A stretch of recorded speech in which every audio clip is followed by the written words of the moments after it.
오늘 목요일입니다. 새벽에 만난 하나님 잘 오셨습니다. 같이 우리 기도하고 하나님 말씀 받도록 합니다.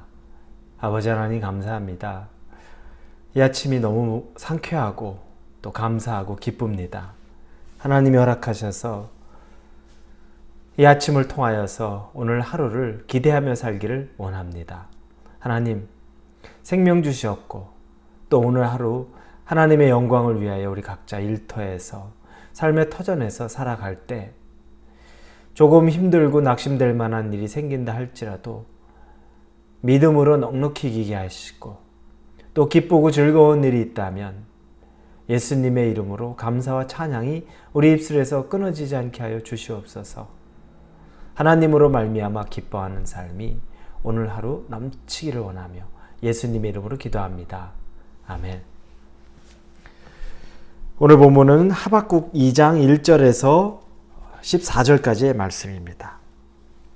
하박국서 2장 1절에서 14절입니다.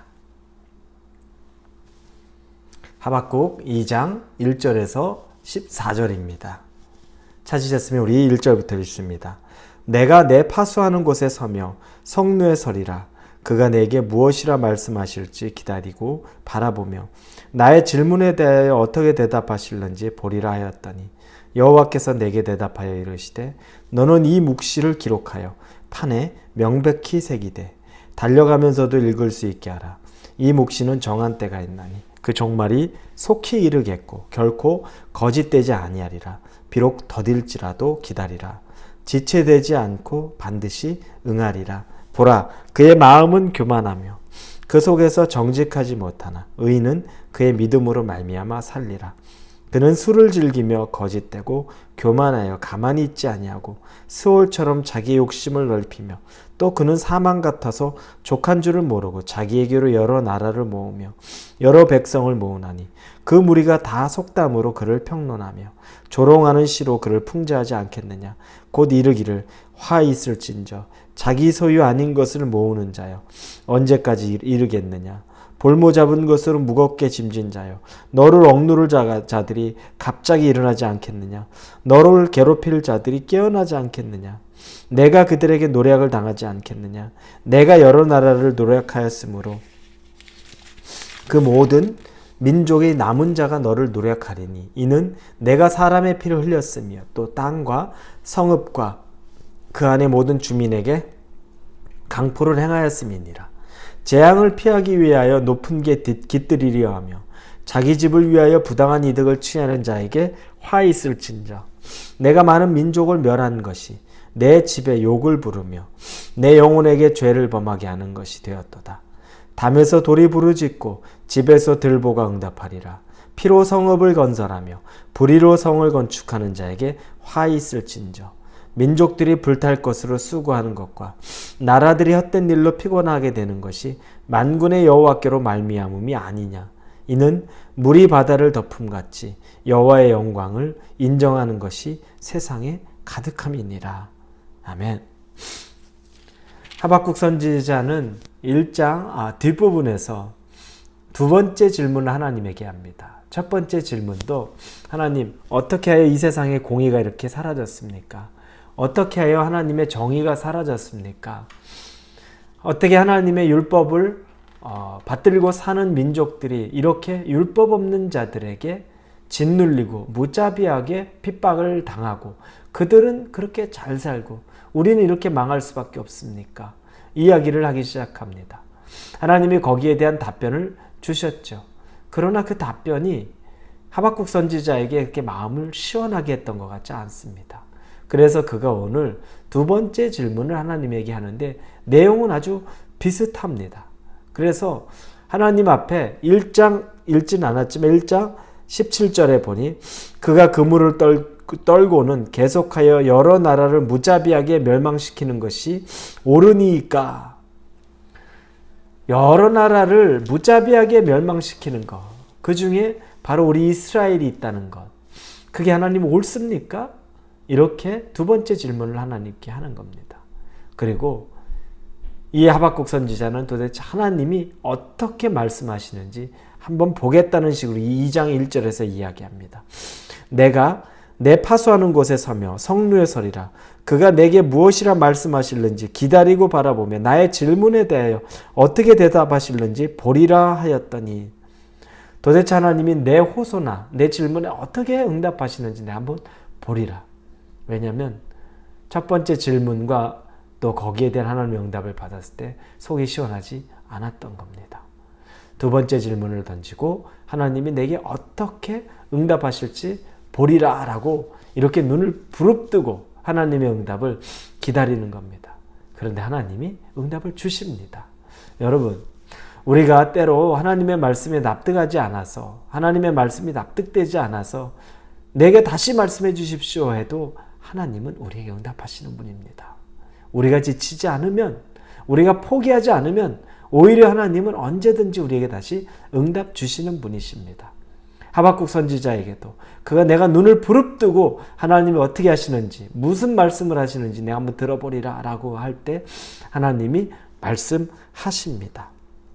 그런데 하나님이 이 선포하는 말씀이 얼마나 확증적이고 얼마나 확실한지를 2장 2절에서 말씀합니다. 여호와께서 내게 대답하여 이르시되 너는 이 묵시를 기록하여 판에 명백히 새기되 달려가면서도 읽을 수 있게 하라. 내가 지금 하는 말, 이 묵시 반드시 이루어질 나의 이 말, 이것들이 어떻게 이루어질지 사람들이, 달려가는 사람들도 이것을 읽을 수 있을 정도로 아주 명명백백하게 이것을 기록하라고 말합니다. 이렇게 하나님이 말씀하시는 근거가 뭘까요? 반드시 이루어진다는 겁니다. 당신의 이름을 걸고 하나님이 선포한다는 겁니다. 여러분, 하나님이 당신의 이름을 걸고서 선포하는 건 반드시 이루어지죠. 그 얘기를 합니다. 그런데 이 이야기를 하면서 하나님이 몇 가지 이야기를 합니다. 첫째는 이 묵시는 반드시 이루어질 것인데 하지만 그 정한 때가 이르러야 이루어진다는 겁니다. 여러분, 하나님은 여러 가지로 응답하시지만 응답의 때는 하나님에게 정해져 있습니다. 우리가 기도해도 하나님이 우리의 기도에 응답하실 수 있지만 많은 부분에서 아마 응답하시겠죠.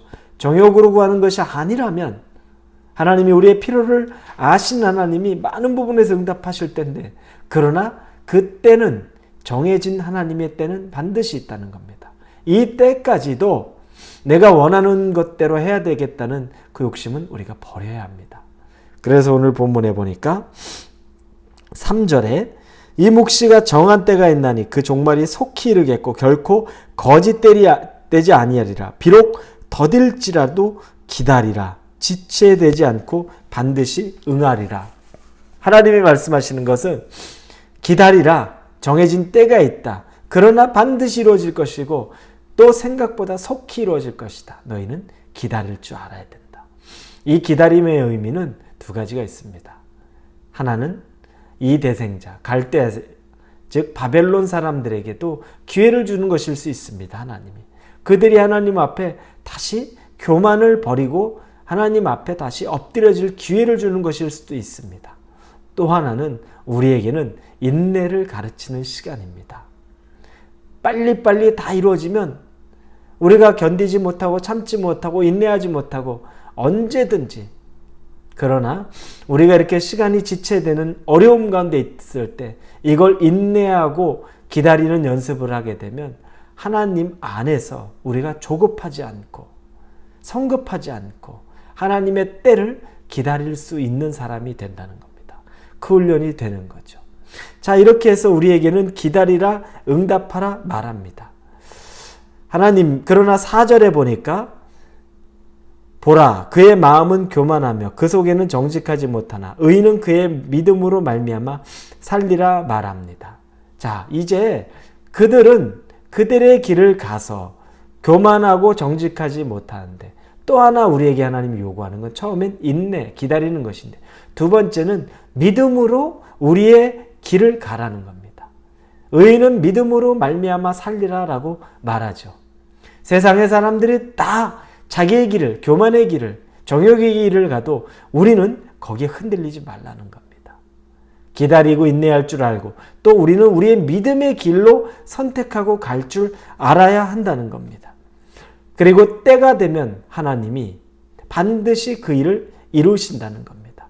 우리의 믿음의 길로 선택해서 우리가 지치지 않고 간다면 하나님의 일은 반드시 당신이 말씀하시는 것들대로 선포된 대로 이루어진다는 겁니다. 오늘 본문의 14절 보면 우리가 잘 아는 말씀입니다. 찬양도 있고 말씀 자체를 잘 알죠. 이는 물이 바다를 덮음같이 여호와의 영광을 인정하는 것이 세상에 가득함이라. 때가 되면 여호와의 영광이 세상에 가득하게 될 것이라는 겁니다. 그리고 우리가 그때까지 인내하고 믿음으로 말미암아 살고 있다면 때가 되면 우리는 하나님으로부터 우리가 살았던 이 삶에 대한 칭찬을 반드시 받게 된다는 겁니다. 이건 사람의 고백이 아니라 하나님의 선포입니다. 하나님의 영광, 물이 바다를 덮음같이 하나님의 영광, 여호와의 영광이 모든 세상에 가득하게 된다는 겁니다. 이건 반드시 이루어질 일입니다. 여러분, 이 하나님의 영광이 여러분의 개인의 삶 속에도 때가 되면 넘치게 되기를 원합니다. 여러분의 가정에도 왜 이렇게 안 풀리지? 왜 이렇게 시간이 지나도 나는 어렵지? 그러나 여러분이 믿음으로 말미암아 살고 있다면 때가 되면, 때가 이르면 물이 바다를 덮은 것 같이 하나님의 영광이 여러분의 가정 가운데도 넘치게 임할 줄로 믿습니다. 인내하십시오. 지치지 마십시오. 그리고 믿음으로 바로 서서 사시기를 예수님의 이름으로 축원합니다. 아버지 하나님 감사합니다. 하나님의 아버지시니 감사합니다. 물이 바다를 덮은 것 같이 하나님의 영광이, 여호와의 영광이 온 땅에 가득할 것을 믿고 저에게도, 우리 가정에도, 우리 모든 성도들에게도, 우리 교회에도 여호와의 영광이 가득 찰 것을 기대합니다. 예수님의 이름으로 기도합니다. 아멘.